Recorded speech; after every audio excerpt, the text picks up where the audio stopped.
I see. Let's call tonight's meeting to order. Town of Wakefield Planning Board meeting, October 21st, 2020. This meeting, items on tonight's agenda is to discuss to set public hearing, articles proposed to amend zoning bylaws. So the goal of tonight's meeting is for our planning board to discuss whether or not to set a public hearing.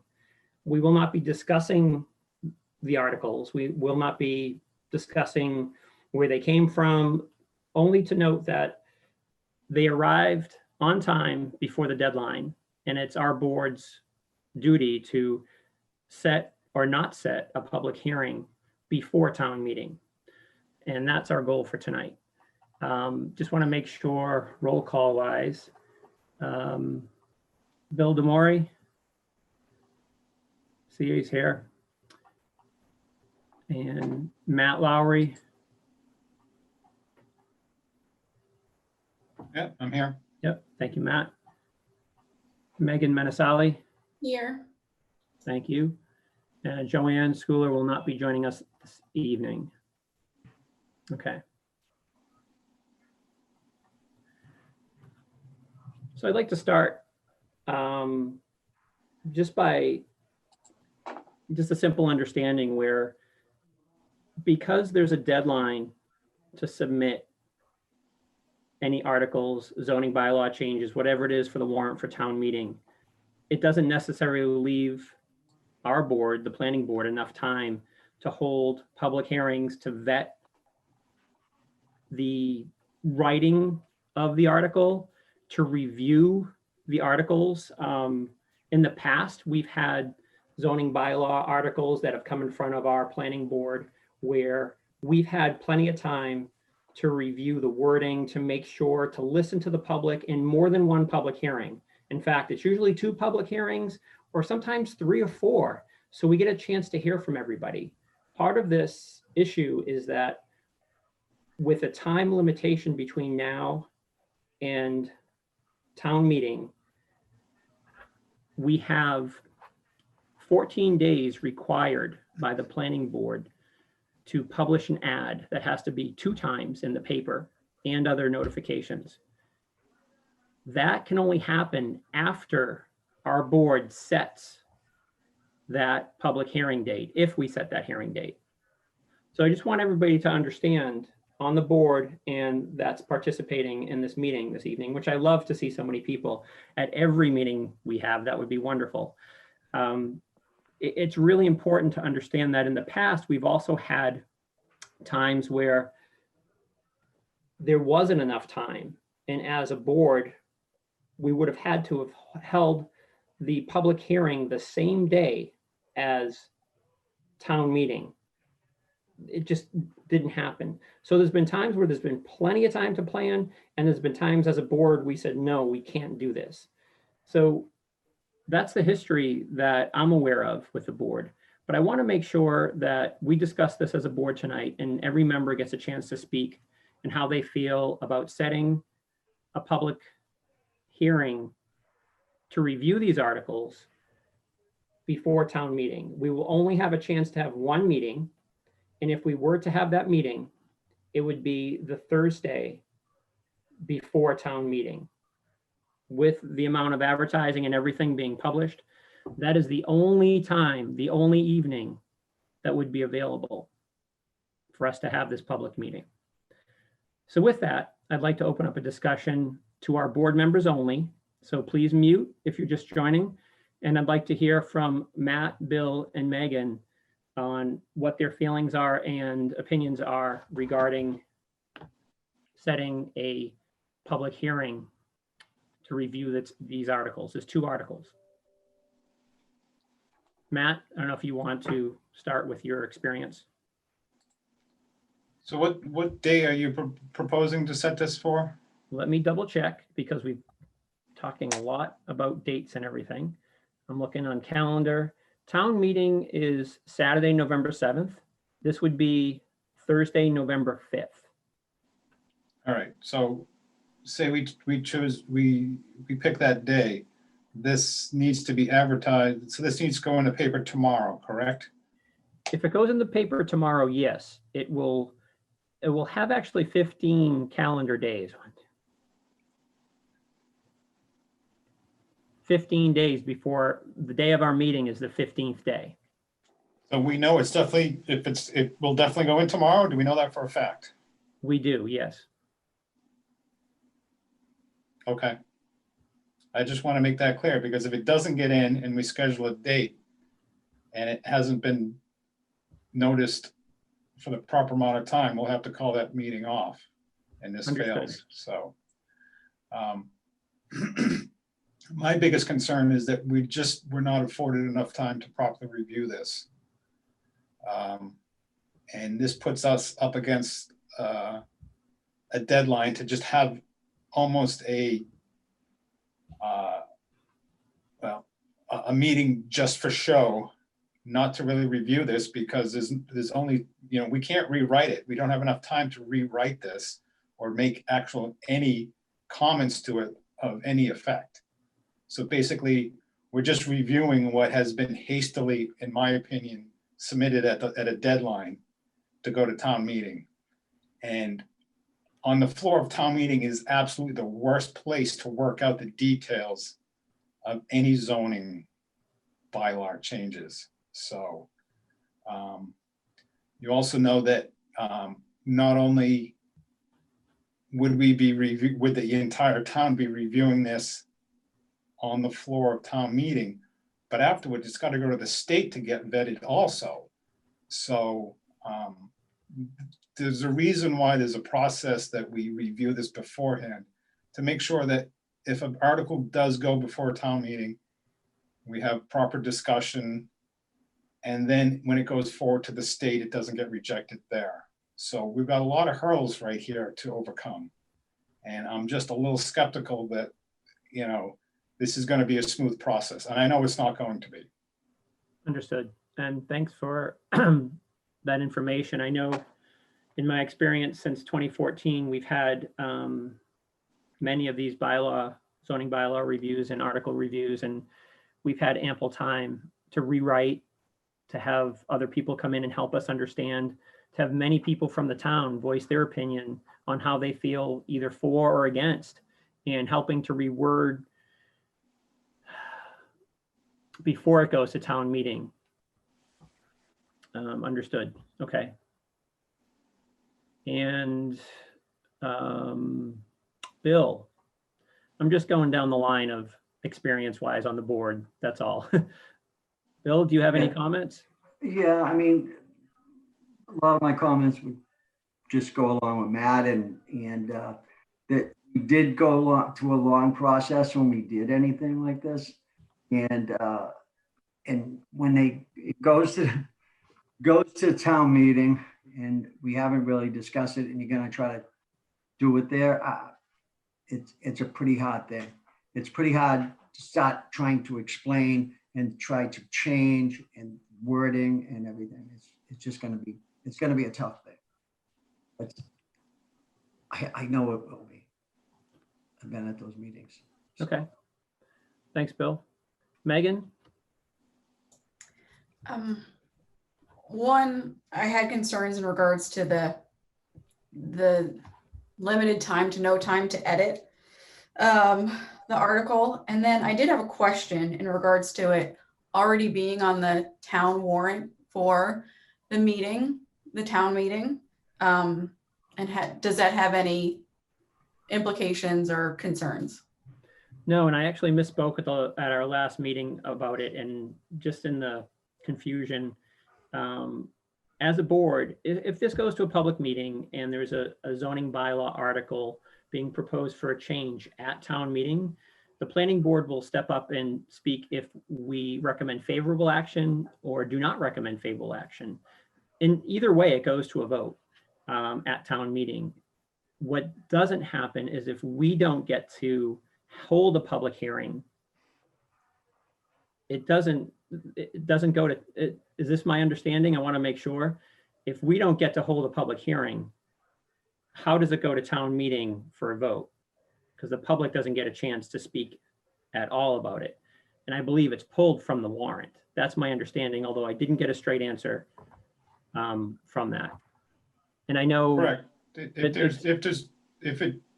If there's no public participation, if it doesn't go through planning board, and we don't make a recommendation, then it can't go forward. Right. So if we don't have a public hearing, Megan, and set this date, it will not come up at town meeting as an article. Either one. Okay. Thank you for that clarification. You're welcome. And just to note, I just want to make sure, also concerned about the limited time to review and all that. Okay. Any Bill, other comments from the board? Yeah, Bill, just to remind you and everyone how this process usually works is that this comes to a lot of times these come to the planning board really before it even goes on the warrant, so it can be vetted. So the language that is actually on the warrant has had a public hearing and has been discussed and everyone's pretty much on board with. We've done this on many articles. It's just a smoother way to get things, to make sure that everyone has their say. Because we all know at town meeting, you only get a certain amount of time. You cannot repeat yourself over and over again. You cannot come up and, you can only make so many comments that you're allowed. So, and if we have 100 people that want to comment on this, this could bring town meeting into a second day, which is what I'm thinking, which is not going to be fun. And what usually happens at town meeting is people get frustrated. They try to end discussion and put it to a vote, which means another half an hour of people commenting whether they want to have more discussion on it or not. I can see this going on for hours, unfortunately, because of just the way it was planned. So I do have a question for the person who sponsored this, if they're on the call. Why did this go till the last possible moment to be submitted? Is there anybody here from the Friend? Yeah. Okay. Yes, Chairman Spalding, I can speak to that. Matt? Yep, sorry, if you could state your name and your address. Yeah, sorry. My For name is record. Bill Conley, 83 Elm Street. Currently the president of the Friends of Lake Quannapowitt. We've been following the development plans quite closely for quite a period of time with the current owner, Waterstone, and the current developer, Cabot and Forbes. Meeting regularly, looking at the plans, providing input. They solicited our input. We were happy to give it. They were feeding to us what their plans would look like, and so on and so forth. Productive meetings. It was only when we determined that their plans would be larger for residential development, would be larger than we could support. We decided to look at alternatives that would give the town some discussion, some chance to look at the pros and cons, and to make sure there was public awareness, which we found to be, not large at all, not hardly any awareness. We acted quickly because we thought it was necessary to act quickly to get the town thinking in terms of what this development or any development. And if you're familiar with the articles, we are looking at the district more than this particular development plan that likely will be filed.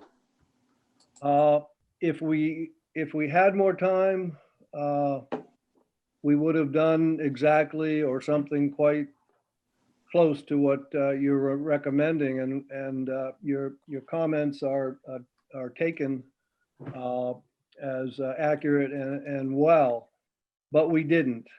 We felt we had enough time. We are feeling, there's quite a bit of public input into this question, quite a bit of public feeling, more so than we even thought there would be. And we committed to going forward the best way we could, knowing there was at least time. You could argue adequate time, but I would argue that the importance of this, and, I'm not so sure about the ability to predict actions at town meeting. I would ask, and on behalf of the Friends of Lake Quannapowitt and many people who have signed our petition, that you give every consideration to hold a hearing in time for town meeting. We respect your decision, but again, I think it's very, very important that these particular articles, which we feel give the town a real choice on how the development in that area should be, come to town meeting or are allowed to get to town meeting for November. Thank you, Mr. This Connolly. this petition, who is this submitted to? I haven't seen any of this. The petition and the number of signatures were submitted to the town clerk.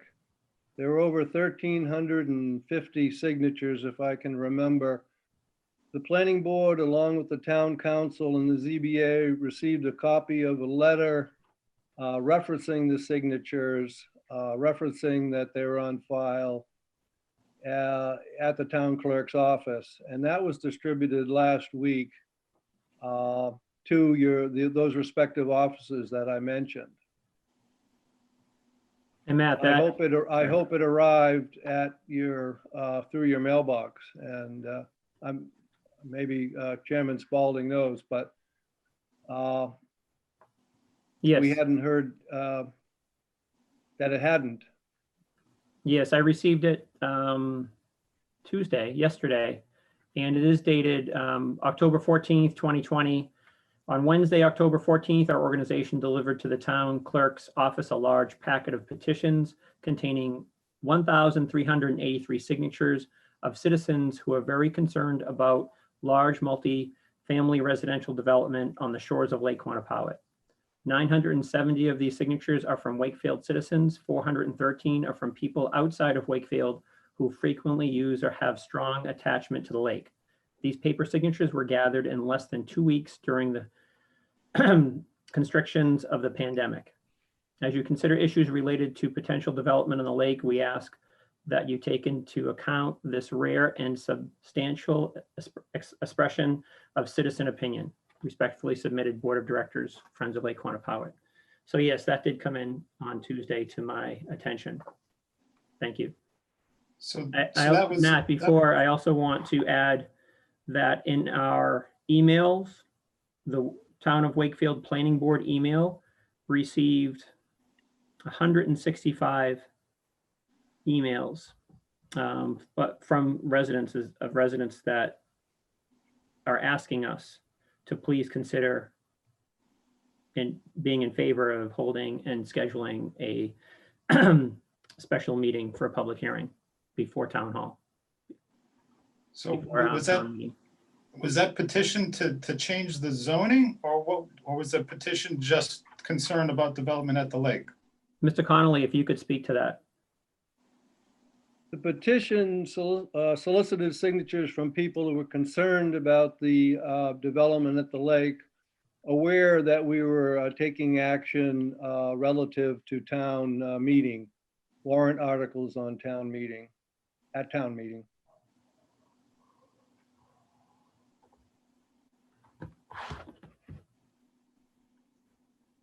All right.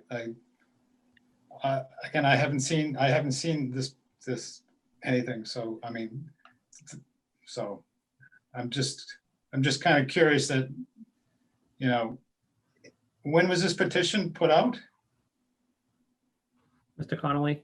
The petition was put out approximately 12 days ago, beginning on a weekend date. I'd have to have a calendar in front of me. They were collected over a 2-week period, slightly less than 2-week period, and then presented to the town clerk on the date that Mr. Spalding read to us. October 14th. October 14. Right.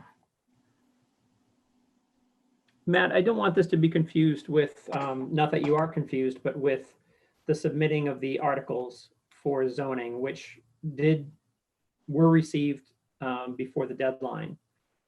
And I know that gave town council in their meeting last Thursday evening, a week ago tonight, is when they referred these articles to our board. And we received an email on Friday,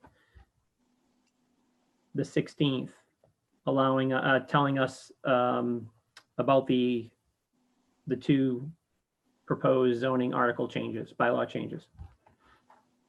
Yeah, I saw that. I'm just curious if people knew they were signing petitions for changing the zoning, or were they signing a petition to limit development at the lake?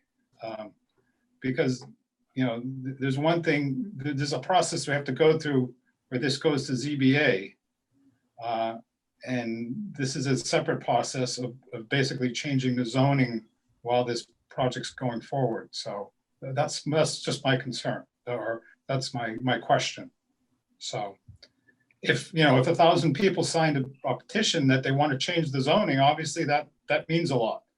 If they signed a petition that they don't like development at the head of the lake, that's something completely different. Thank you, Matt. Regarding the emails that were received by the Wakefield Planning Board email, there were also 2 emails that were not in favor of not wanting us to hold that public hearing for the warrant to go to town meeting. So does anybody have any questions? Bill, I have another question in regards to, because of the fact that there's the 2 different options, right? And the request is, right, for the first one would be ratified or voted on and approved first. And if that doesn't go through, then the second one. If we do hold the public hearing, is the potential that we could remove one of the options that are provided, right? And move forward or approve or agree upon that one of those items would be added to the warrant for town meeting and one of them would be removed. Is that a possibility in the discussion if we did hold a public hearing? Sorry, it is a possibility, and that would be the discussion that we would have during the special meeting, the public hearing. So for us to review both articles at the public hearing, we would go over each article, and this is part of the issue with not having enough time to vet each one, Right. and the wording and the understanding of how they would either work together or not work together. So the answer to your question is it's complicated, but this is something we would sort out in the public hearing and discuss the wording of the articles, review each one, listen to our board, and then bring in the public to really help us understand where these articles need to go. And Matt brought this up. The issue is we can't change anything now on these articles because they've been submitted for the town warrant. The only place they can be changed now is on the floor of town meeting. And that's where Matt, go ahead. Yeah, the 2 articles are going to go forward as submitted at this point, because there's no time to change anything. So, and actually, once it's on the articles written, it can't be changed anyways unless it's changed on the floor. So any amendments to this, any tweaking of it, any change of any language is going to have to be done live on the floor, on the fly. And every little change needs to be voted on by everyone. So it's going to be a long process. And to tell you the truth, if we do have a public hearing, it's only going to be a formality. There's almost really no reason for us to take any comment from everyone because there's not much we can do about it at this point. I could tell you right now that if we had a public hearing, and I'm not saying I'm not for it or against it at this, for or against it at this point, I would most likely be recommending to not have favorable action on it, just for the fact that we did not have enough time to go through our due diligence process. I'm going to put that out there right now. There's no sense in us wasting too much time on this because there's really no practical changes that we can do at this point.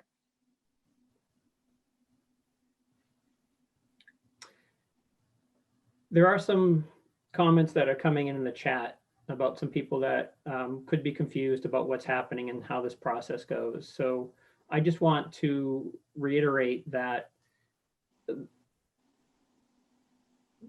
we don't have the power to stop the development as a planning board. That's not what we're here for. We're here to help the public have a voice in a public hearing before it goes to town meeting. It's the people of the town that vote 2/3 to change a bylaw. It's not something the planning board does. We are here to present the information, to review it, to listen to the public, and to make a decision on whether a decision that we would recommend favorable action. So when it when it goes to town meeting, we stand up, and when this article would come up, we would recommend favorable action or not recommend favorable action. And that has an impact on a lot of people in the town to sway their vote. So that's part of that public hearing process. When we vet these articles, which will allow us to change the words, to have a lot of input, then it goes to warrant. That's where the success comes in, with the people of the town being able to understand on the floor to vote on one article. What Matt's explaining, and I do not want to paraphrase or over-explain, it's going to be a mess because we can't change anything in these articles. It will have to be changed at town meeting. If we don't hold the public hearing, they will not be heard at town meeting. They will not be on the warrant. That's what it comes down to. If we have the public hearing, just as they're worded, as they were submitted, they will go to town meeting. There's nothing that can change that now. So our goal tonight is to set this public hearing, or not set this public hearing. In a lot of ways, it doesn't matter what they say. It's just, are we going to have it or are we not going to have it? And that's where we stand. So there's also a financial side to this, where when we post, and Susan, our clerk, everything's prepared. The writing and everything, if it did go, all that can go to the item for tomorrow morning. I believe it cost $125 and it has to be published twice. So there's $1,650 as it's published. Is that correct, Susan? That's it for the two publications. You don't have to look up the exact, but it's the $825 is for each. Okay. For town meeting, it's on Saturday, as you know, and it's at the field house. If town meeting extends to another Saturday, it would be the 14th. And not that it would extend just because of these articles, but we have, it approximately costs $10,000 to hold town meeting at the field house. That's the tents, the rentals, and everything. So thinking about that as the day goes and we extend it to another day, that's what it costs, is about 10 grand. And everything, obviously, because it's at the high school, would need to be taken down and put back up again. So just adding that as another part to a decision about the public hearing. So we did hear from Matt, Bill, and Megan. I am not decided either on this. I am not sure whether having a public hearing is in the best interest. I do feel 100% that the town needs to make a decision on this. So that's where I really stand in the middle, where if we have the public hearing, it goes to town meeting, the people of the town vote 2/3 on Article 1 on these articles and they pass, that's fine. or they don't pass, but the town makes a decision. I just feel it's an injustice because our board is not providing enough time. If somebody, a bunch of people can't make it next on that November 22nd date for some reason, they don't have a background or an understanding of the public meeting, the public hearing. Yes, it's going to be recorded, and yes, they can watch it, but to be there and help us understand by voicing their opinion is not going to happen. So only having one public hearing and not being allowed to vet this has been bothering me since it came in.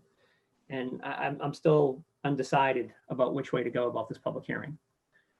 So with that, any other comments from the planning board members before we ask if there are any comments from the public?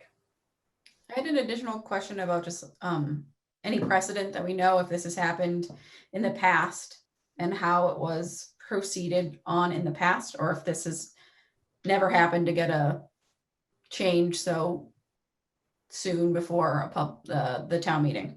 Okay, that's a good question, Megan. And my board experience serving on the board, being elected to the board, started in the spring of 2014. With the zoning articles that have been presented to the board to hold a public hearing, only one time that, in my experience, did we not hold a public hearing. And it was because the public hearing with that time allotment, you know, the advertisements, the 14 days and all that, we would have had to schedule that public hearing on the same day as town meeting. And we even discussed having it earlier in the day, like at 5 or 6 o'clock before town meeting started, just to do it. And we didn't. We voted, I voted to not have that public hearing at that time.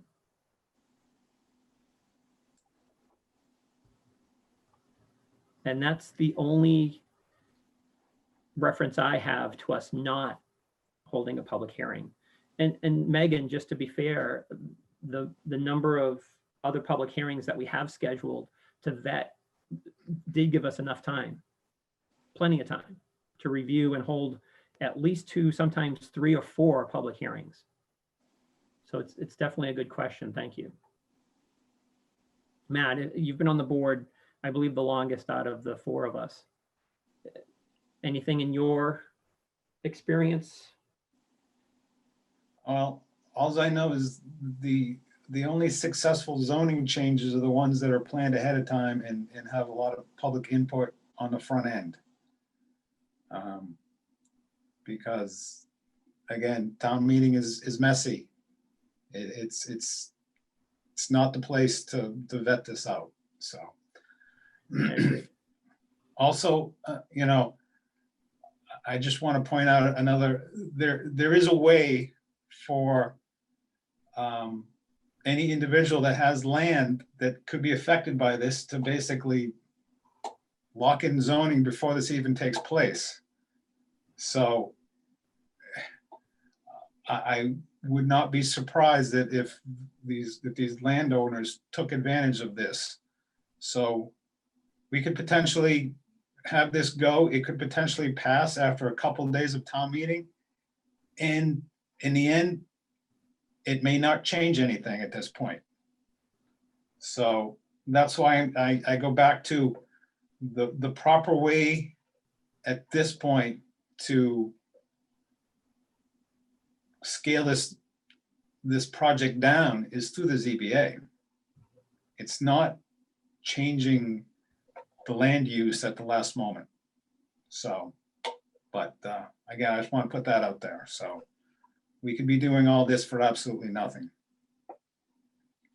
Thank you, Matt. And if anybody did watch the recording of the town council meeting from last Thursday, at the 3-hour mark, it was the articles were brought up and was spoke of, and a little bit of misspoke too, where it was supposed to be the ZBA taking care of this public hearing, but it's not, it's the planning board. And the ZBA will then, the zoning board of appeals will see all these projects. This, in the zoning, what Matt's referring to as well is in our zoning chart and bylaws, there's this land is limited business, and the limited business land, well, it only allows multifamily residential by special permit. And that's what it currently is. So it would require a special permit through the ZBA, regardless of what happens at town meeting, or if we hold a special hearing or not. There are also some other items. If you did continue to watch the meeting to like the 3-hour, 14-minute mark, I believe, Tom Mullen, Town Council, did speak of the alternatives that would happen in a case such as this, where, and I think this is what Matt was referring to, that the landowners or the proposed property owner could, they could propose an approval not required plan, which will lock in or grandfather the zoning for a certain amount of years after that. And I know that's something that has happened before with some of our plans. If you remember the assisted living facility, that was used there on Crescent.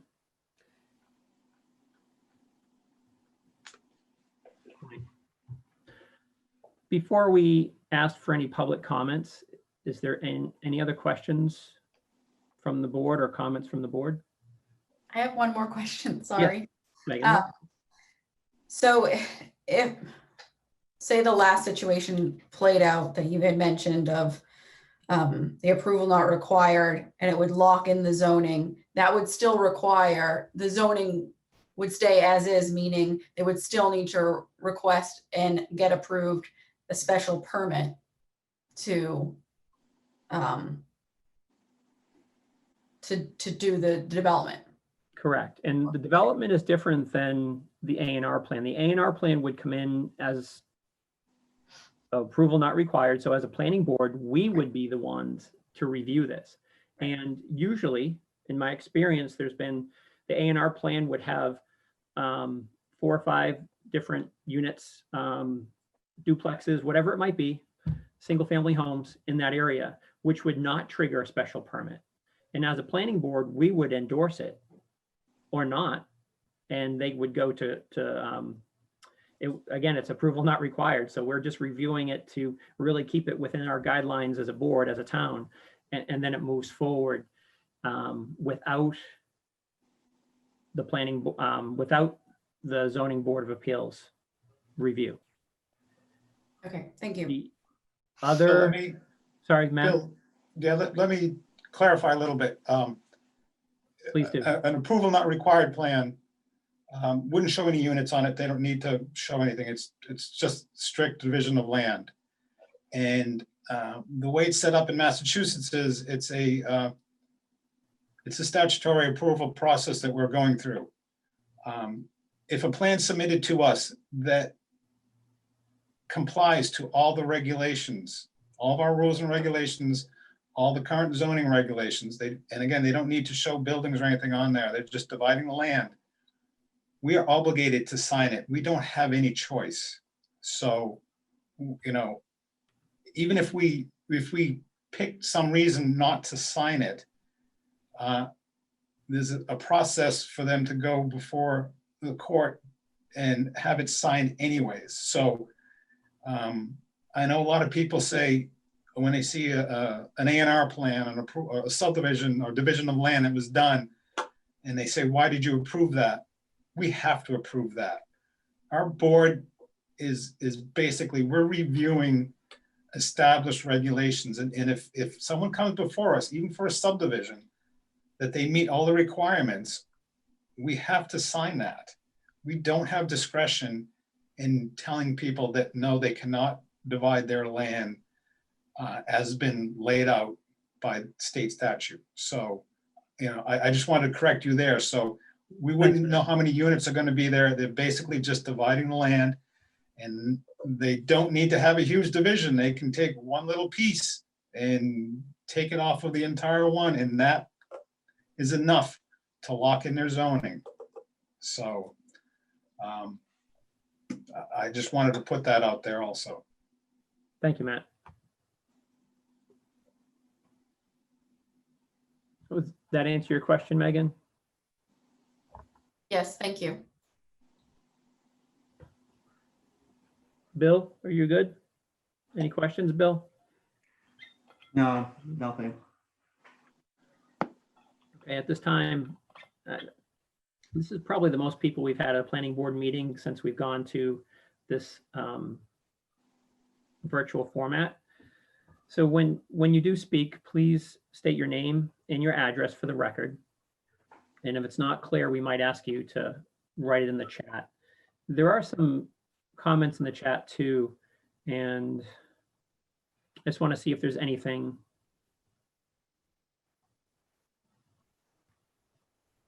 There's a comment to ask if town meeting can be delayed a bit. I don't think that's going to happen for the reason that if you did watch the town council meeting, there's a tax levy, or I'm probably not using the right word. There was a lot going on that evening, but that has to be set and done for all the tax bills and everything to go out on time. So I don't think that's going to be moved. Can you comment on the status of the development? Nope, can't comment on the status of the development. That's something you can talk to the Friends of Lake Quannapowitt or talk to the people who are doing the development. I've made sure I didn't get involved in this so I wouldn't have a bias on it. Is zoning being altered to enable this? Only if it's passed by town meeting or by special permit to the ZBA. And let's see, can the board please comment on the above questions about zoning and the process?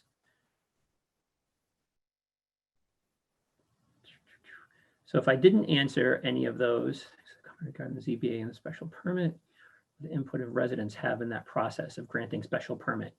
And I know, I think I saw Mr. Hatfield's, I don't want to put him on the spot, but I think I saw him in the participation. He is the chair of the ZBA. And if I speak incorrectly, please jump in and help me out with this one. But the question is, in regarding ZBA and the requirement of a special permit, can you comment on what input Wakefield residents have in that process of granting a special permit? So my understanding is you need to show up for the ZBA meetings, meaning virtually. And when the ZBA goes through their comments and they listen to the property owner speak and the architect and the lawyer and whoever else is there to speak in behalf of the developer, then they will open it up to public comment. And I'm sure this would be over a series of meetings and you will have time to comment, which would help bring light to the board to understand more about what the public feels about this project. And I believe I've been at the ZBA meetings enough to see how that operates. And Hi, Bill. Yeah, it's Dave. Your assessment's correct. That's what would typically happen. Yes. All right. Oh, thank you, Mr. Hatfield. Sure. Appreciate it. And there's some, so I guess this means there's no way to stop this development. No, that's not true at all. There's always ways. There's always ways, and it's not about stopping the development. Maybe it's about making development work. And I think that's what our boards are all about, is helping the public speak and making sure that with those opinions, with that conscious decision of the boards to make decisions with the input from the town, we come up with a compromise or the best plan that fits the town. And as Matt Lowry mentioned on our board, we have our hands tied on so many projects. It's like there's rules and regulations. So it would take a lot to change those, but that's where this proposal for a zoning bylaw change is happening. You are, those who petitioned to have this change is how the bigger change happens. But I have to agree with Matt that I'm not sure this is the right process, is to change the zoning bylaw to allow this to happen or not happen. It's the zoning, the ZBA can also, you can go in front of the ZBA for a variance, and that variance is to override zoning. So that's something that also happens. A lot of times it's about setback, but it could also be about a development of this size. Okay, I covered what's in the chat, and thank you for putting that information in there. It does help, and I hope the questions were answered. If anybody did write something in the chat and I didn't answer it properly or didn't get to the correct solution you were looking for as far as what, we could, you could voice your opinion now or your question now. I'm looking at the participation list, and what I would like, Donald Doonesbury, sorry if I'm spelling your name incorrectly. Please go ahead and address the board and Yeah, thank you. Yeah, I just wanted to comment on, sorry, can you state your name and your address? yeah, Donald Dusenberry, 23 Parker Road, Wakefield. Thank you. And, you know, I've been listening in, and as a resident of town and a former planning board member, I'm shocked and dismayed, frankly, that the board feels that this is not worthy of pursuing because planning board or the town meeting is messy, or maybe there won't be enough time to hold the proper complete public hearings, and ultimately maybe the planning board will recommend unfavorable action. You know, this is a time critical initiative that impacts the entire town forever. And to be dismissing it, I'm hearing dismissing it as a failed initiative due to actions which potentially are under your control, I don't think is working on behalf of the residents and business owners of this town. I think you have an obligation, if there is even an hour's leeway potentially to get this done, to pursue it. Maybe in the end you won't make it, but I think you have an obligation to do it, because this is raised by the town residents. It's a worthy issue. It's a legitimate issue.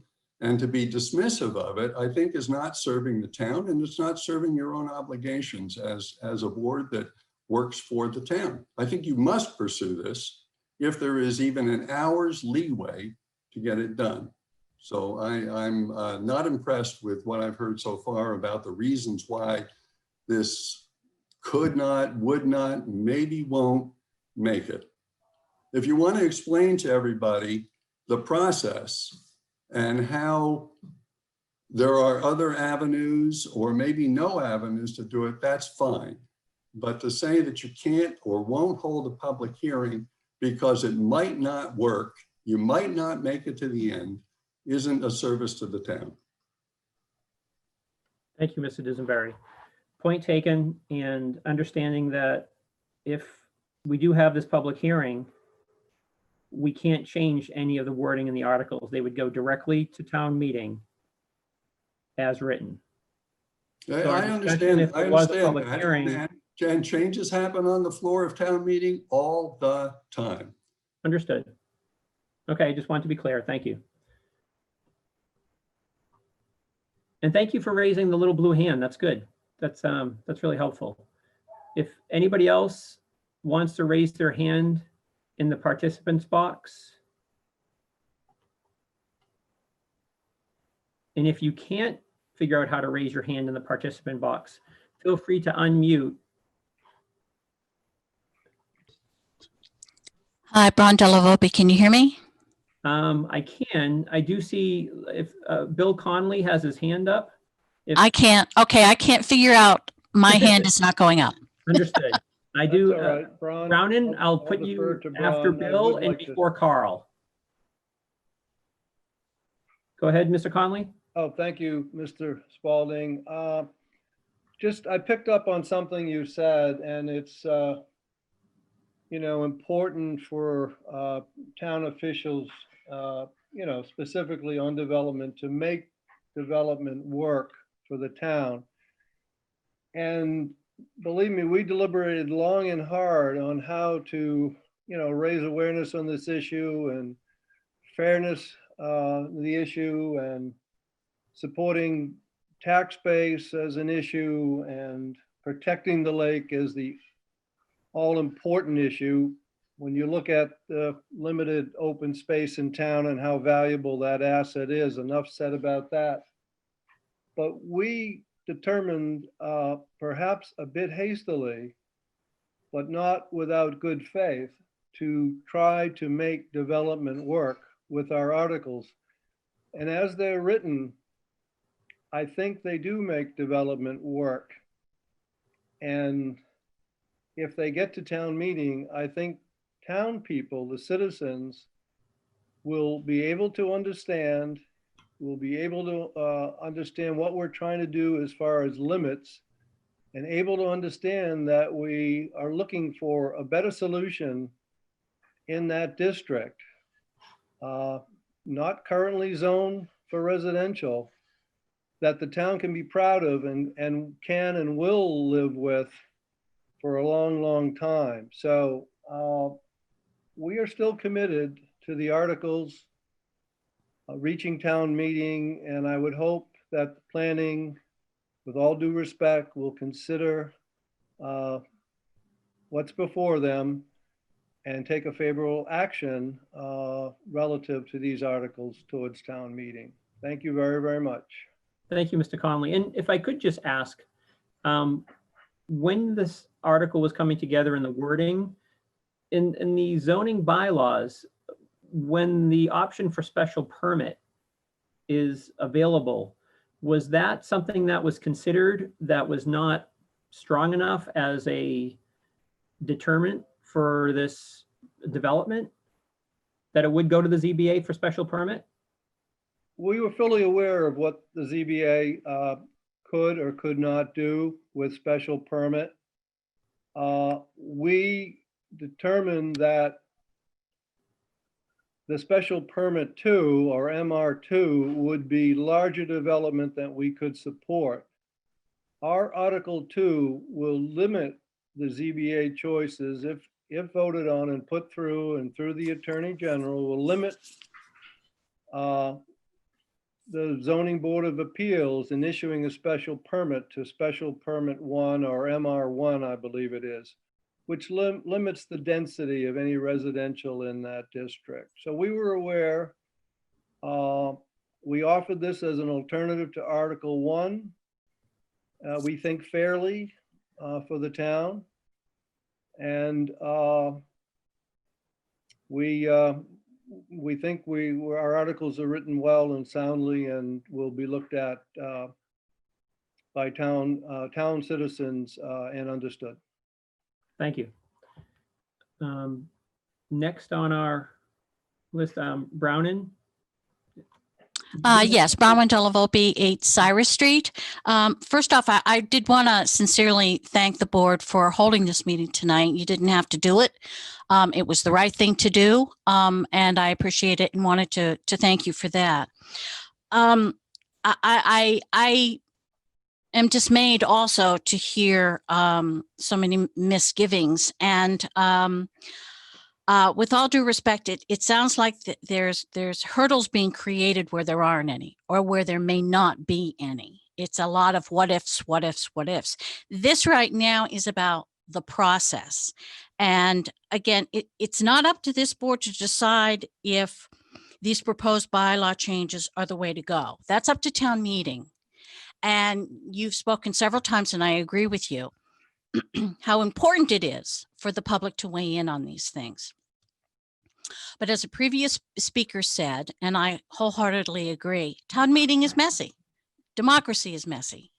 And that things happen on the town meeting floor on the fly at every single town meeting. There's amendments. There's rewriting of things on the fly. That's what town meeting is for. That should not be a deterrent to move something forward so that the public has is able to voice officially on this. You said it's important to have the public speak. It is very much so. However, the public is already speaking to this. They're speaking on this via the petition. And I'm very disappointed that Mr. Lowry hasn't had a chance to see that or didn't appear even to know about it, because it was a huge town-wide initiative. So the public is speaking via the petition. They are speaking through the lawn signs. They're speaking by sending you emails encouraging you to address this. They're speaking through letters in the paper. In my long history here in town, I do not remember another initiative, particularly concerning proposed bylaw changes, that has had this much public concern, public attention, and town meeting education as this has.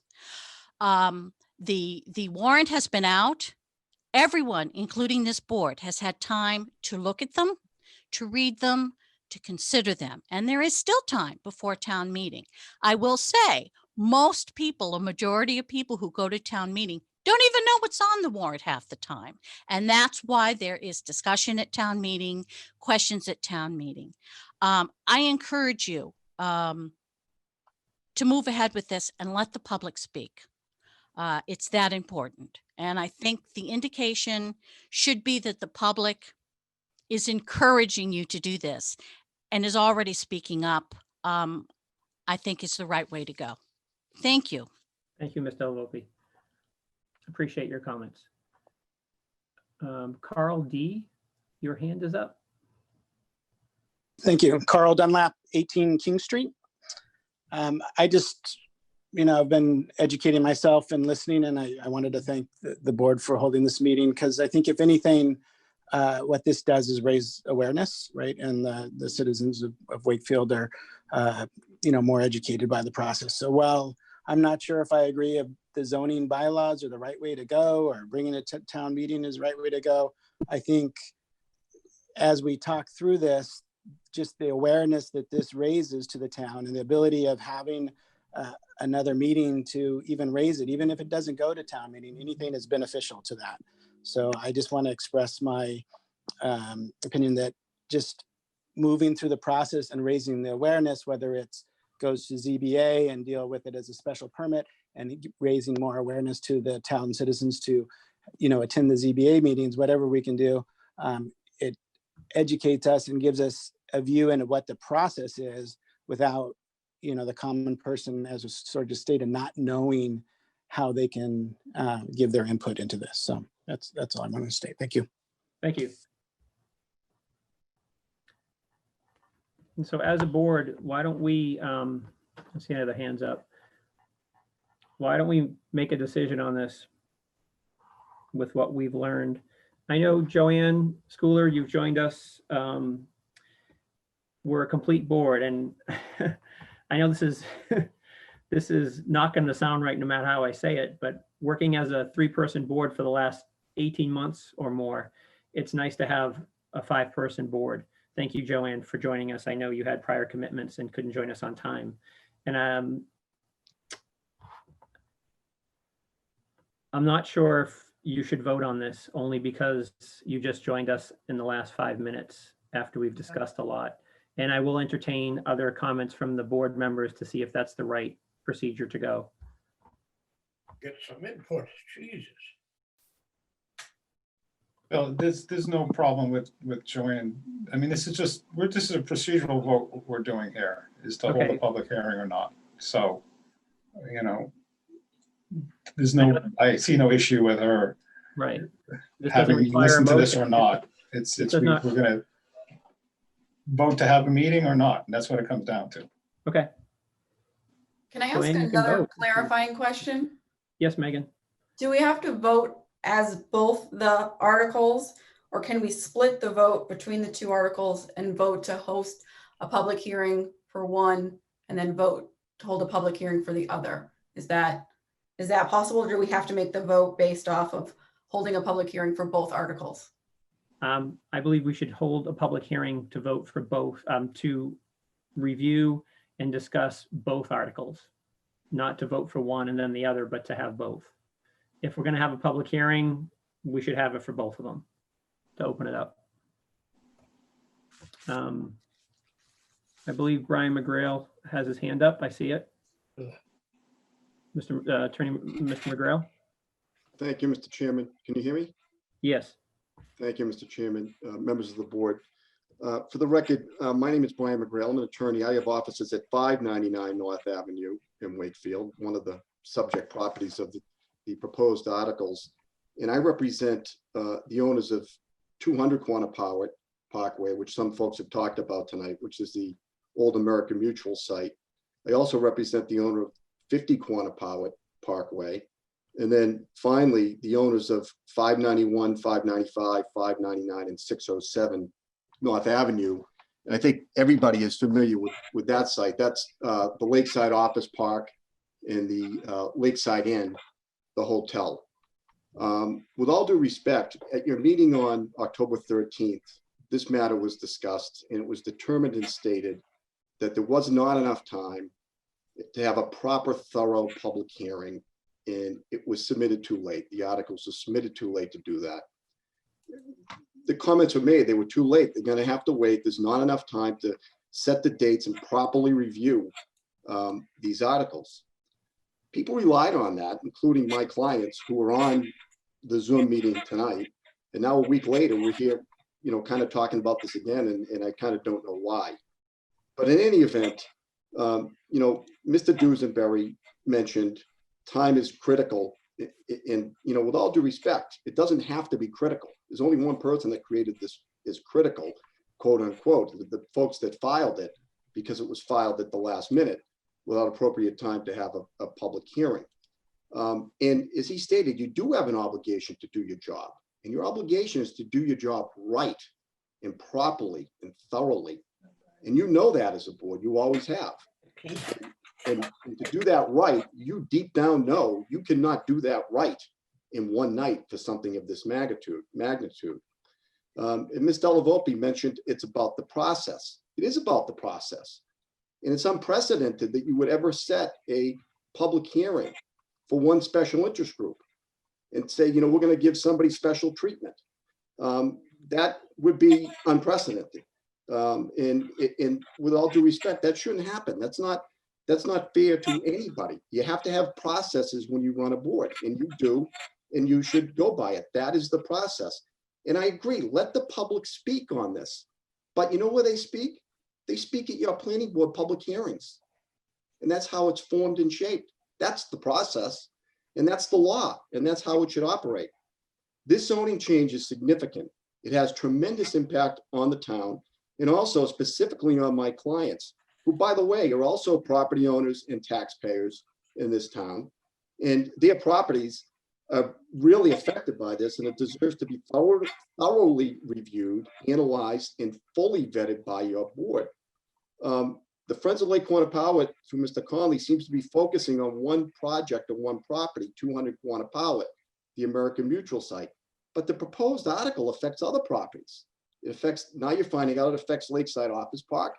It affects 50 Quannapowitt, which is a vacant lot that is owned by Beal off of North Ave. And I would like to thank Mr. Conley and the Friends of Lake Quannapowitt. Mr. Conley is a true gentleman, and for inviting Cabot and Forbes to many meetings with the Friends of the Lake. Extremely a wonderful thing to do, and very grateful for that.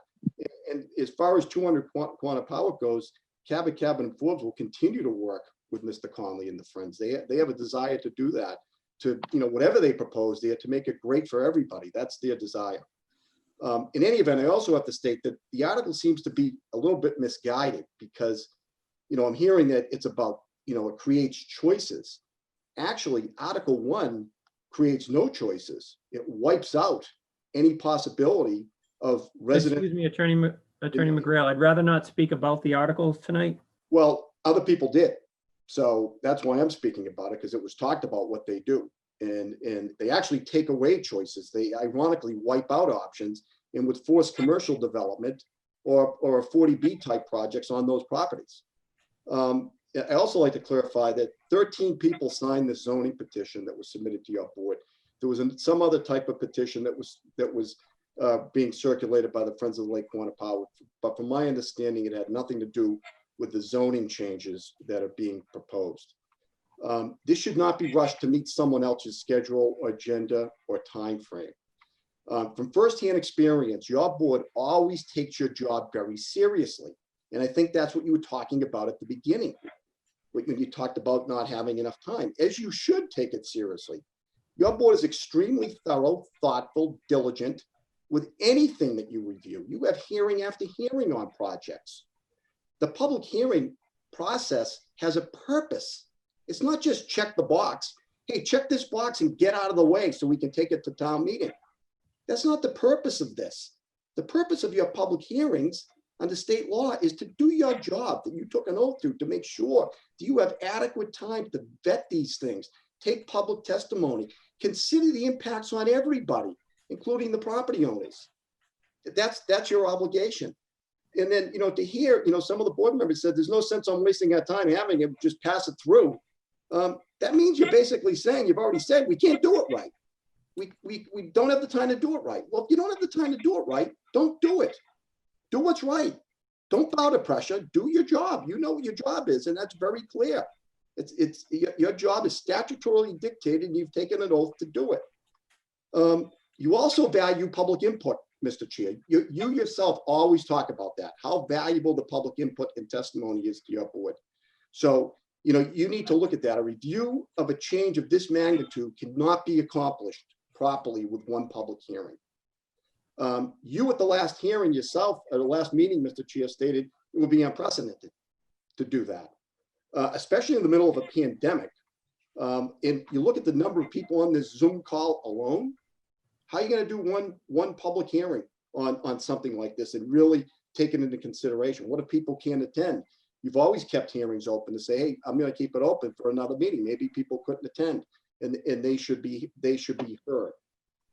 Just in this past spring, there were four zoning article changes that were proposed for town meeting. Your planning board had hearings on those 4 changes. And at least three of those hearings had 4 nights of hearings. And one of them only involved 1 2-family lot to change it to allow 1 2-family home to be built. And your board had four hearings on that. It was either 3 or 4 hearings on that specific zoning change that you considered. I just want to point this out to the board because I participated in those hearings. And if you recall, when those hearings started, some of your board members weren't in support of those articles. And after all of the testimony that you took, you changed your minds. And you said that, you said after everything we've heard, we change our mind. And it took hearings to do that. With all due respect, your board has never and never should go out of the way to accommodate or help anyone to the possible detriment of someone else. I've been coming to this board for 30 years, and a lot of you board members weren't on there. Mr. Dusenberry was. I remember him being a great member of the planning board for years. And every planning board is always honored to do your job properly and take the time that you need to do it. I just want to put the shoe on the other foot for a minute. Let's say, Attorney McGrail, can you wrap this up though? I'm going to wrap it up, Mr. Chair. Let's say the shoe was on the other foot tonight, and the property owners that own these properties that are subject to this filed a petition for the ability to increase the density of zoning on those lots. And they filed the petition at the last minute, and there was only time to have a special hearing in 1 meeting before town meeting. I think they wouldn't have a chance if they came to your board. And with all due respect to a lot of folks that are on this Zoom, if your board ever granted that, oh my God, you'd never hear, no one would ever hear the end of it. So you have to look at these things from 2 sides. It's your obligation to do it. If everything is said, everything that's been stated at the beginning of your hearing, I don't know how you could, with all due respect, schedule a special meeting for a hearing. All right, thank you, Attorney Schedule McGrail. this for your next regularly scheduled meeting, like you always do, Mr. Chair. But thank you for the opportunity to speak. Points taken, thank you. There is a comment in the chat that at the last meeting, you were given special treatment consideration, and you spoke about these articles at the end. No, there was a message sent to me by the town administrator's office to bring up the comment about the referral at the next town council meeting. And that was brought up under items not anticipated by the chair. And that's how the whole conversation happened. So no, it wasn't special treatment. It was a conversation that I brought up at the end of the last board meeting, and we asked Attorney McGrail to speak about it. So that's not special treatment. I'm just looking about hands. There are some other hands up. I do want to make sure that, we're Tonight, we're deciding whether or not we're going to have this meeting. That's it. We don't need to discuss these articles. That's not what we're here for this evening. There are a couple other hands up. I know there are some hands that might not have been put down, but I do see Robert's iPad hand is up, and then Karen Fowler. Robert, if you could state your name and address. Okay, can you hear me? Yes. Okay, thank you. Robert Mitchell, 6 Spalding Street, thank you. Brian McGrail had just mentioned some of the 4 articles he had in the spring meeting. I believe those were all approved by the planning board, and he had one in the fall meeting. One of the articles in the spring was Article 25. That lost. It's Article 6 is being brought back for the fall town meeting, and both of them reference 190-31 of the laws. My understanding is that a substantially same zoning article cannot be brought back for 2 years. I'm just raising the point in that Brian McGrail Rose talked about these articles. I'm sorry, Mr. Mitchell, that's not even about what we're discussing this evening. But my question to planning board is, did anyone speak to that in those hearings, or did you raise that issue at town council? It was not raised. Thorough. Nope, and that's not what we're discussing this evening either. Do you have a comment about tonight's? Just wanting to make sure your meetings are thorough. Yeah, I just agree with Don Dusenberry earlier, and that I believe you have a public obligation just to vote on this up or down and move the process forward. I think the townsfolk have a right under your leadership to express an opinion. Thank you. Thank you, Mr. Mitchell. Yeah. Karen Fowler? Bill, Sorry, let me just say one thing. Yes. Just in regards to that comment, we do not approve anything. We're merely taking public testimony and making a recommendation. So, you know, I wish people would not imply that we have more powers than we do. We do not approve or disapprove anything. We're here to basically plan and to have a proper planning process. And that's why I have reservations of rushing into this, because we're not going to be afforded that proper process. So that is why I am kind of on the edge about whether I'm going to approve this or not, because again, we do have a process to follow. We should be following that. I understand that the deadline for town meeting has to be set at a certain point, but unfortunately, there should probably be 2 deadlines for town meeting, that if you want to have a zoning change, it needs to be months before, not weeks before. So I just wanted to put that out there also. Thank you, Matt. Karen? Thank you. Karen Failer, 222 Lowell Street. I want to agree with Mr. Lowry and several others that this is not an ideal timetable. But we are presented with something going forward that affects our lake and our community forever. And we happen to have, to the extent we can informally document it, that most people do not want this kind of development. All right, so that's one level. But that is what has certainly instigated where we are right now. And we all need to be honest and look at that. Now, maybe FOQ could have been more forward-looking. Maybe we could have, and thought about some really good zoning articles. Maybe the planning board could have really been forward-looking and done good planning articles for the town meeting a year ago. We all wish we had done better. We didn't.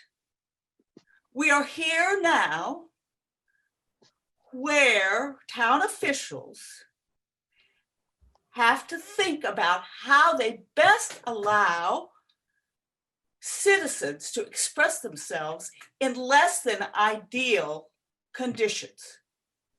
And I agree, you're in an uncomfortable position. I, for one, I prefer really long-term, good planning. That should happen, especially should happen on our lake, where there is a whole town identity, a whole sense of ownership. We don't have that. And we have a building that is imminent, that is the largest, from what I can tell, the largest housing development ever in Wakefield. It's going to happen on our lake, and people are upset. Now, how do you guys, I feel bad for you that you're in this position, but you need to weigh those things, not what is ideal. You have to weigh, how do you be responsive to people in this community that want to have a say. Now, the ZBA, of course, I think they will try to give us an informal say, but a town meeting is a better way to do that. Now, you can say, oh, we might vote something that's not ideal. It would be better if we processed it. That's possible, but we could correct a zoning article that's not ideal. We cannot correct 485 apartment units going on the lake that go into the ground. They will be there forever. That's why people are really urging your board to be responsive to the citizens of Wakefield that want to have a say. Thank you. Can I speak? Thank you. Oh, I have a friend here. Jim Scott wants to say something too. Right? One second. Want to have Peter Tam give him his turn? We can go back. I'm sorry. Did you ask me a question? Nope. I would like to allow Peter Tam to speak and then go back to Mr. Scott, I believe. Thank you, Mr. Chairman. Can you hear me? Yes. My name is Peter Tam. I'm an attorney at Goulston and Stores, and I'm co-counsel for Cabot, and Forbes, who has an interest in 200 Quannapowitt Parkway. And in joining Attorney McGrail's comments, my office is at 400 Atlantic Avenue in Boston. I'm not going to comment on your process and custom, but what I can provide comment on in brief is the fact that whether or not you hold a hearing and whether or not town meeting adopts either one of these zoning articles in the alternative is not going to prevent redevelopment of 200 Quannapowitt Parkway. And it's not going to prevent housing from being developed. And in fact, as a reactionary process where zoning is always intended to be proactive and deliberative and long-term in terms of a planning process, by adopting either of these articles, there may very well be unintended consequences. And my client and our client has attempted to be proactive in meeting with a number of different organizations and groups in town. But if either one of these were to be adopted through this process, whether or not you hold a public hearing, and I leave it to the board as to what you ultimately choose to do. You can certainly have a hearing. It may or may not be before or after this upcoming town meeting. But it leaves the developer and the property owners of the affected properties with a need to respond and protect their interests. And you've outlined, I think, accurately the zoning freeze options, which any one of these property owners, as any property owner in town, would necessarily need to avail themselves of. And in addition, town of Wakefield is familiar with the comprehensive permit process, which is a process by which the ZBA would have far less leverage than with a special permit. So we intend to continue to cooperate and collaborate with folks in town to make this a very good project. But I just wanted to dispel any notion that whether or not you hold a public hearing, this is going to prevent redevelopment of this large site. Thank you for allowing me to speak. Units by the lake. Karen, did you have, Units, that they don't want them. somebody needs to mute who's speaking. We can hear you. Please mute if you don't have a speaking part. I'm here. Karen Failer, you had, I think, Mr. Scott to speak. Mr. Chairman, can you hear me? Yes, Mr. Scott, we can hear you. Yeah, 75 Elm Street, longtime member of the community of Wakefield. I'm 88, 89 years old, former selectman, so I know the town inside and out. And what my big concern is overdevelopment at the expense of character of the community and the quality of life for all our citizens. The lake is our #1 piece of real estate, and it's right in our mission of the Friends of Lake Quannapowitt. So I can understand the predicament here. It's not enough time to do a lot of things and do it right. What if we had a special town meeting called, say in a month after the regular town meeting? I don't think anything is really that important at the regular town meeting to keep going. But it doesn't look like, if we don't get in this one, what if we call a special town meeting, say a month after the one? I don't think we should rush into this. We were sort of late getting this plan from Cabot and Forbes. We didn't have that much time to do it, but I think everybody should be in the interest of the town of Wakefield. And that's what I'm talking about. Maybe a special town meeting, you can get all this stuff in after the regular town meeting. Thank you, Mr. Scott. I think that's a good idea. And I know that's something that if brought up at town meeting, I believe that's where it's proposed to hold a special town meeting, or if it's done through town council. I'm not familiar with that process. But that does satisfy my mind, where it would give more time for us to hold public meetings, a series of them, to understand what the public really wants. And I know there was a comment that this is what the public wants. This is what 970 people of Wakefield want. That's not everybody, but it is wonderful that this many people have stepped up to sign this petition signatures that was brought up by the Friends of Lake Quannapowitt.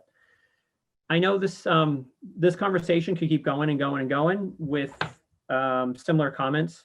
As a board, it's important for us to schedule this meeting or not, so we can move forward with everything else that has to step in line for us to get the meeting in order and all the advertisements and everything going. So if there were any other comments for whether or not you feel we should have this public meeting or not, could we keep the comments to whether you're for the public meeting before town meeting, or not have the public hearing, or not having it? If you can keep your comments to that, that would help us understand. And I know I see Carla Monahan has her hand. Yes, Mr. Chairman, thank you very much. I am an attorney at Sharon and Lodgen at 101 Federal Street in Boston, representing the owner as co-counsel for 50 Quannapowitt Parkway. Keeping it short and concise, I know that you've had a lot of testimony over the past hour and a half. We respectfully disagree with setting this in this, what we feel is a very rushed. I actually used to be a planning board member of the town of Belmont, so I respect all the time and energy that all the board members put into this. I've been on the other side, obviously, as representing owners and developers. But honestly, I mean, these types of things with this magnitude of what the changes are do take time. I actually thought that Mr. Scott's suggestion of a special meeting, which is actually not unheard of and actually happens quite commonly for zoning changes, which are the most complex things I think that occur, being a little bit special in our areas at the town meeting floor, happen best in a special town meeting. And that to me would be much more, reasonable, given the serious economic consequences these type of changes can have. We do not have a development in place here, but as some people may know, we do have this property under agreement. And this can have serious consequences both now and in the future to us, as well as probably other, property owners that haven't even understood the magnitude of what's happening here in terms of the changes. Thank you. Thank you, Ms. Monahan. Before we go, I'm looking at hands. Robert Watach. Yeah, hi. My name's Rob Weddick. I'm at 29 Walden Road in Wakefield. I have been responsible for 175 of those signatures. I've gone around my neighborhood and it is absolutely everybody's feeling they want to be heard at town meeting. They wanted to sign the petition. They rallied around this. There are a lot of people that didn't sign it because we haven't gotten a chance to get to them. I'm also one of the 165 emails.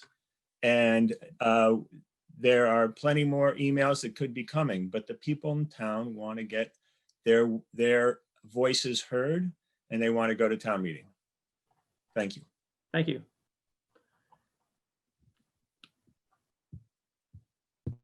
There are some other hands up. I see Brian McGrail's hand up and I see a few others. Is anybody that hasn't talked yet to give their opinion on how they feel about having a public hearing or not? Mr. McGrail, are you? I'm gonna be real quick, Mr. Chairman. I would like to commend Mr. Scott. I think he has a good idea.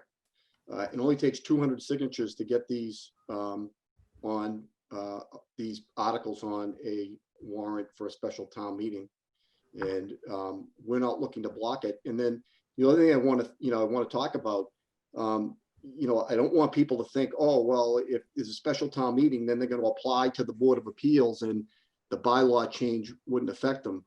And you can confirm this with town council, but by applying to the zoning board, that does not grandfather the project from the zoning change. So just because you have an application at the Board of Appeals. So I want people to think that to know that the reason he's saying that is that they'll just apply prior to, a special town meeting. I mean, a special town meeting could happen fairly quickly on these two articles. And that would also give more time for the folks at Cabot, and Forbes to talk to the Friends of the Lake Quannapowitt and to other people and to educate the public as a whole about what they will eventually propose there. The objective here is not to block a town meeting. That's not the objective. And I'm glad he brought that up because, now we're telling you that, as Carla said, do a special town meeting in a couple of months. This thing won't be before the board for at least that time. By the time applications were even filed, they're not even close ready. They don't even know what they're going to file yet. There's all these, things out there, what they're going to do. They don't even know what they're going to propose for the property yet. They're still working on that. And I think it will give time. And it's certainly, again, there's no grandfathering rights by filing that special permit. So there would be plenty of time to get these articles on at a special town meeting and to have the planning board have public hearings on these two articles before that time. So I would support that. I think it's a great idea. Thank you, Mr. McGraw. I can't tell if any other hands that are up are actually up to speak or they're left up. Barbara Della Volpe, my hand is up. Okay, if you could keep it concise, please. Yes. I can think of no better reason to move this forward for this town meeting than the unprecedented public input that we've seen thus far. And the fact that there are not one, not two, but 3 attorneys, 2 of whom are from out of town, are on this meeting advocating not to move ahead. That in and of itself is enough reason for me to say, let the people of Wakefield speak at this town meeting. Thank you. You're welcome. Was there anybody else participation wise with their hand? Mr. Chairman? Yes. Mr. Chairman? Bill Conley? Yes, Mr. Conley. I really appreciate the time you've given us and can understand the many concerns that the board has, and I think many people have. It's not clear cut. I'm hearing some suggestions from folks about delaying, extending. I'm not sure, and I certainly can't commit for the Friends of Lake Quannapowa tonight on that, but I think we will consider something. We would, want to preserve and protect the articles. Additional town meeting or extend town meeting is more cost. I think that's a negative to the town. It may be clear that the town should vote at the current scheduled town meeting in November, but perhaps there are alternatives, and we would be, perhaps exploring those, or if anyone would make inquiry of us, would we be open? We probably would be. So I just want to add that into the proceedings. And again, thank you and everyone for participating. Thank you, Mr. Connolly. And this is exactly what happens when there's participation in a public hearing like this, or public meeting, where we, as a board, like hearing that comment from Mr. Scott about a special town meeting. It's a great idea. Can it happen? Will it change the outcome? Not sure. But what will happen in that process is that there would be more public hearings, like the meeting that we're voting on tonight, to have or to not have, that would allow a lot of this to be vetted and prepared for town meeting. For this to go on the town, and some people have commented that yeah, democracy is messy. Having this on that town meeting, going forward with it, does that mean if you don't make town meeting on that day, you don't have your voice, it's not counted? Yes, but we know that's part of the democracy. You make time to be there. Not sure how that's going to happen with our public meeting. So I think, as a board, it's something we should consider and vote on now.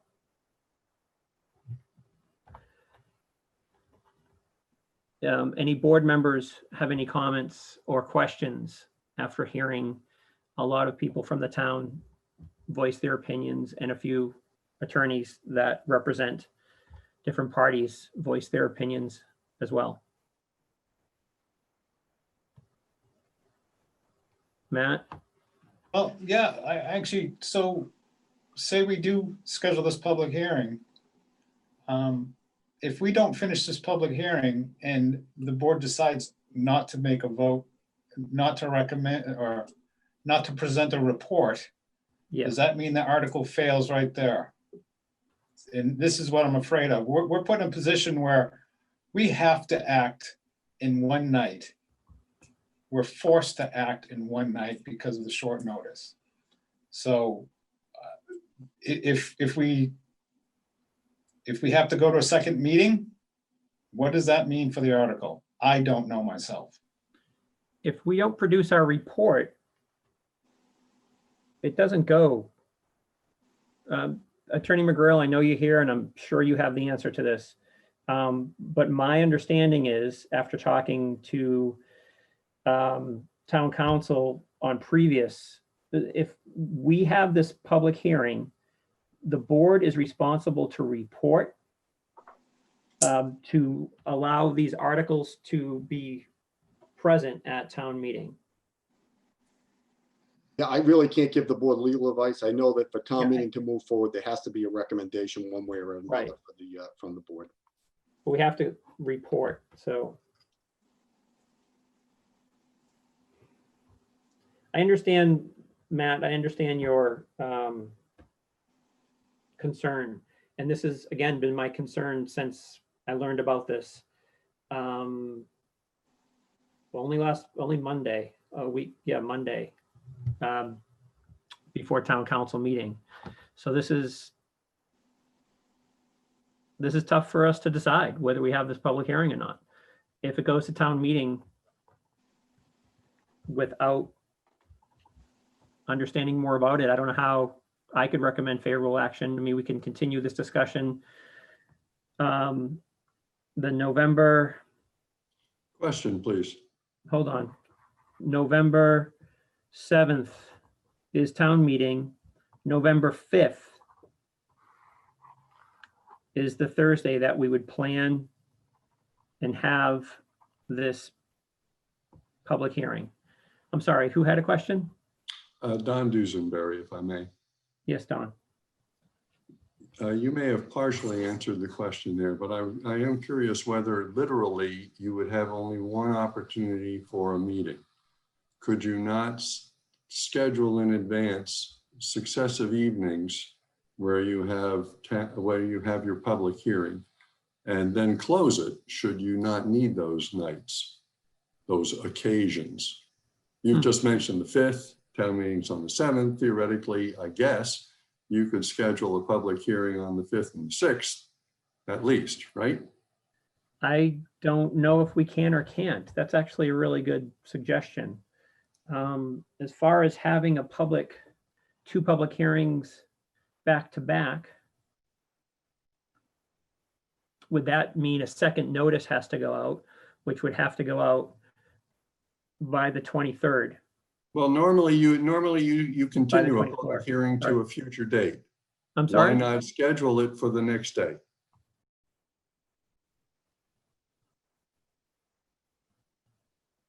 I'm just working through this in my head out loud, that if we were to schedule two public hearings, consecutive evenings, that would be two separate ads. And It's the same public hearing. You just continue it to a date that you've already set. right, so we would continue, okay, understood. And that would be, And is the 5th the earliest that you could schedule the first session? Is that actually the earliest day? I believe the 5th is Tuesday, as we all know, is our election day. We can't hold it on Tuesday. Wednesday, I believe as we're planning all this out, it gives us that day to get the ad and all the communications out in time. So it would be that Thursday was the first day we could hold that meeting.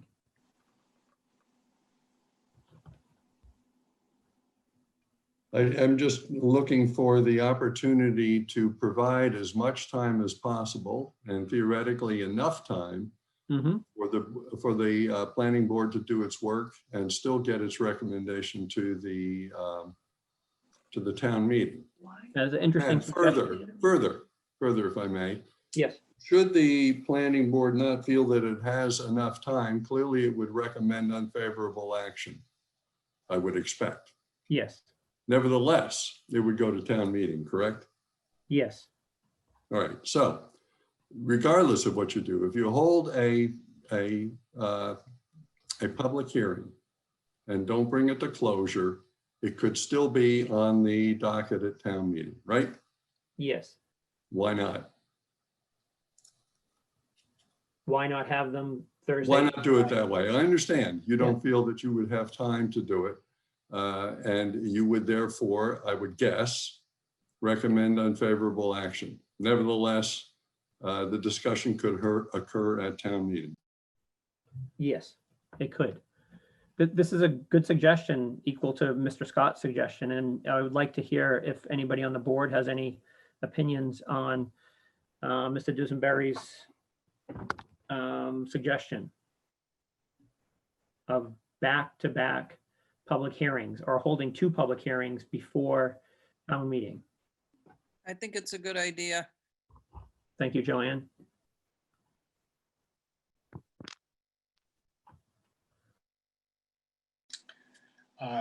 Personally, I think rushing one meeting is a bad idea. Rushing two meetings is probably not a good idea either then. We don't know how long this is going to go on. So it's, again, we're up against having to decide by a certain point. That is way too close. Yeah, Don Dusenberry, but you're presuming that you won't be able to complete. right? You're presuming that you won't be able to complete. You don't know that for a fact. So hold the meetings. If you don't complete, and it's your choice then to recommend unfavorable action, do so. Well, if we don't complete and we choose to recommend unfavorable action, what are the consequences of that? Because we didn't have enough time, we recommend unfavorable action. That's our only choice. What does that mean? Actually, I think you can defer as well, right? As opposed to recommending unfavorable action, you can defer. Mr. Chairman, you can't schedule 2 public hearings as a matter of law. You're scheduling one, you're just continuing, and you've already put set a date aside for that second session. You can't continue a meeting that hasn't happened yet.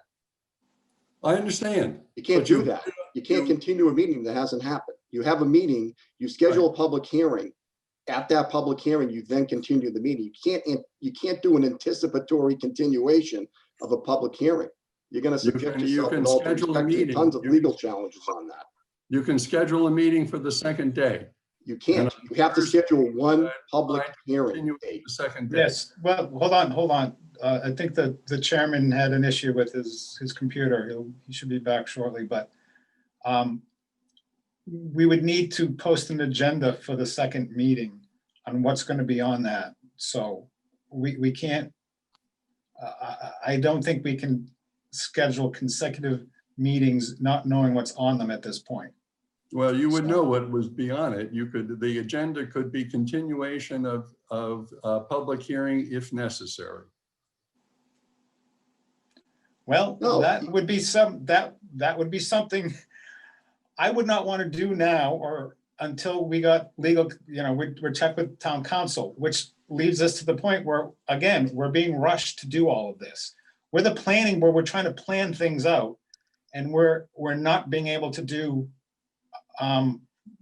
proper planning here, which is why I have an issue with this. I'm on the board to plan things properly, and we're hastily having special meetings to get this through, and I'm just very uncomfortable with it. So I understand people want to have their voice and everything, but there's a process that should be followed here. We've come way too far in everything that's happening in the world nowadays, where everything is jumped on and we make special rules for everything. I don't think we should be doing it in this situation.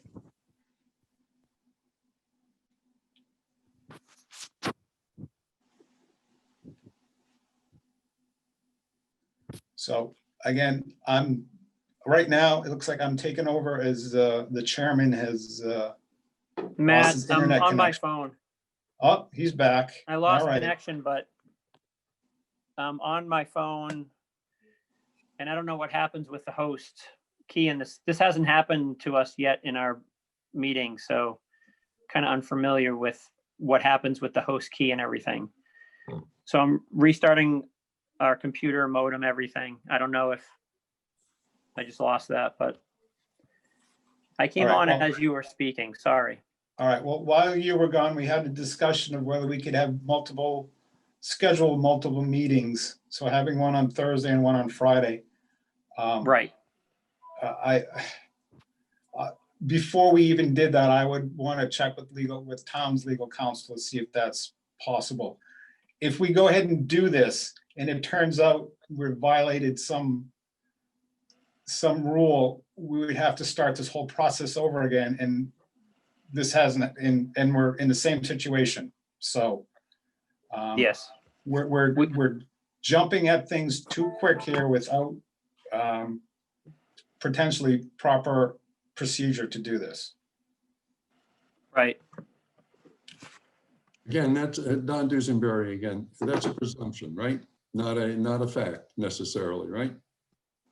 Yes, for us to consult town council, Tom Mullen, to find out if we're in our correct rules and regs and open meeting laws. Yes, that's something we do often, as you know. Yes.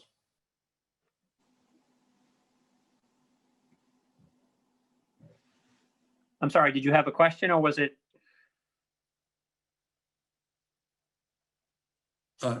No, I understand that you would consult with Attorney Mullen and get some advice on that, but it seems to me like a way that you could give this more time and potentially enough time for you to make your decisions and to treat this with the attention it deserves. Thank you. It's a good suggestion. Mr. Chair, you missed my comment. This is Attorney McGrail, that my comment was Yes. that I do not think that you can't anticipatorily continue a public hearing. You can't do that. You have to schedule one public hearing. It's a public hearing. It opens, you open the public hearing and then you continue it. And you can't schedule two public hearing dates. Number one. No, Number two, I don't know what 2 nights in a row is going to do for you. Because, I can tell you that, we might want to submit a lot of information. I'm sure we will, perhaps based on testimony that's given on the first night. So to anticipate that people are going to be able to come back with valuable comment on what they heard the first night is a big leap for that possibility. People Understood. usually leave the meetings, they contemplate them till the next one, 2 weeks, and then they come back with ideas and thoughts. They research things that they heard at the first meeting. They have ample time to think about it, consider it, contemplate it. That's what you do. That's your job. That's the process. Well, thank you, Mr. McGrail. I understand that when we open a public meeting, it doesn't need to be scheduled. It just stays open until we close it. Oh, look at this. Hold on.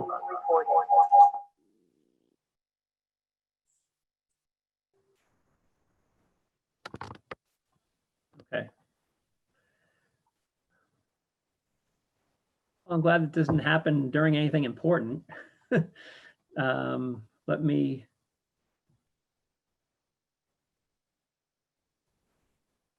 I think to have control, I need to.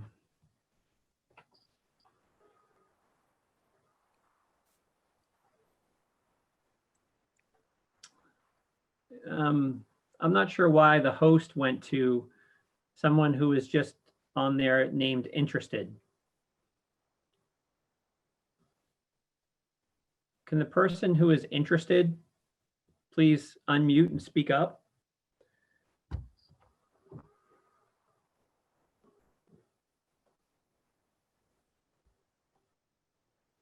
Well, Bill, this also obviously highlights some other issues we have with rushing meetings.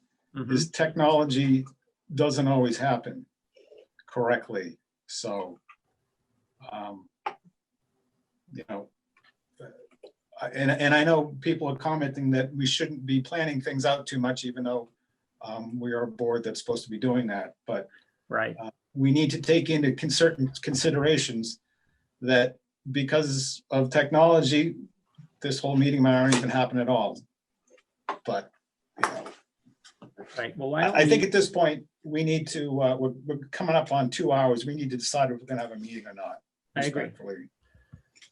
So we started with asking members of the board if they had any comments regarding what we heard from the public and from the people. Matt, I know Joanne had a chance to speak. Matt, did you have anything? I think I've said enough tonight. So, all right, thank you. Bill? Yeah, I don't have anything further. All right. Megan? I yet again have another question. Yes. In regards to the proposed option of a special town meeting, would the vote to hold the public hearing come before us again to hold that public hearing in advance of the special town meeting if that was so decided? I'm not saying either way, but would that vote come again before us, or would that come before a different board? I believe a new warrant has to be issued and presented and accepted, not something that would carry over from another town meeting where it's a special town meeting. I believe they would have to present their warrant again and publish it, and everything else that has to happen. Okay, thank you. Rules and regulations.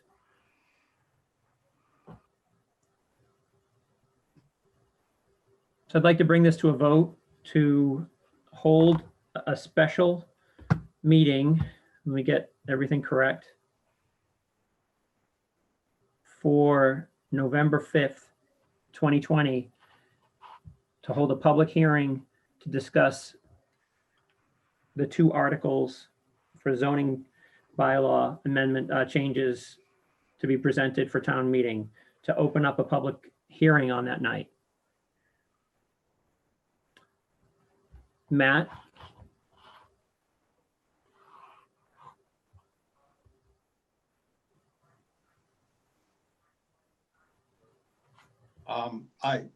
At this point, against my better judgment, I'm gonna say that we should have a public hearing. There's no guarantees that, depending on what comes out of this, that we'll be in a position to even be able to present a report at town meeting, but at this point, I'm gonna go forward with it, against my better judgment, but I think at this point, yeah. We'll go. Thank you, Matt. Have a public meeting. Bill? Yes, we could go forward. I would Thank you. favor of that. Yep. Megan? I vote no. Thank you. Joanne? I'm voting yes, and I understand the concern about not having enough time. I think it's better to get started sooner rather than later, to give it some attention rather than none. My vote is yes. Thank you. And I vote no. My feeling, as Matt has spoke, to me, it doesn't give it enough time to vet and to really understand. And I think it deserves a special town meeting for it to really, really go forward. So I would vote no for a public hearing. And we have 3 in favor, yes, and 2 no. So yes, we will be scheduling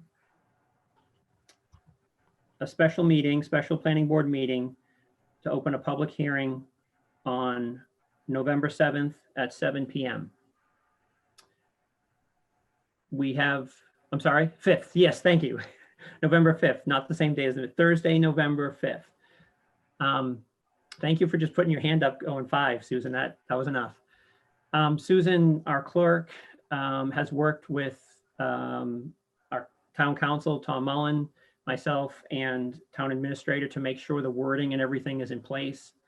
The ad is ready to be submitted to the item in the morning, correct, Susan? And that will run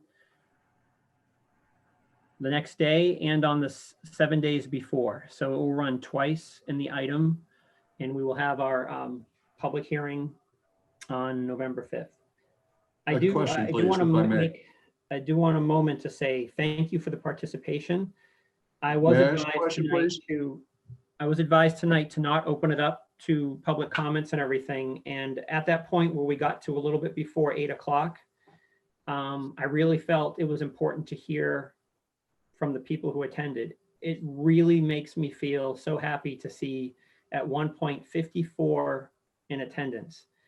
We are used to 8 in attendance at the most, maybe 10. So it's wonderful to get this much participation. And I really hope we get this much participation at all of our planning board meetings. So please tune in. Mr. Chairman? Yes. May I ask, are you planning to schedule a meeting for the subsequent day as a potential date on which to continue the public hearing that you start on the 5th? I would not want to jeopardize any of this by scheduling that tonight without speaking with town council. Will you be able to advertise it in time if you don't make a decision tonight pending advice from town council? I believe, yes. We need 48 hours in advance to schedule a meeting. That meeting, whatever is on the agenda, needs to be posted 48 hours before. The public hearing would be open and not closed. So I do not believe it's a conflict, but that's also a question I have for town council. Thank you. I appreciate your comments. Entertain a motion to adjourn. Mr. Chairman, I'd just like to say thank you for all the time that you spent on this, and to the board members. This is Brian McGrail. It was great public participation, and thank you for the opportunity to provide information. Thank you. Yeah, thank you, Attorney McGrail. Motion to adjourn the meeting. Second. All in favor? Aye. Aye. Aye. Thank you. Have a good evening. Good night. Night.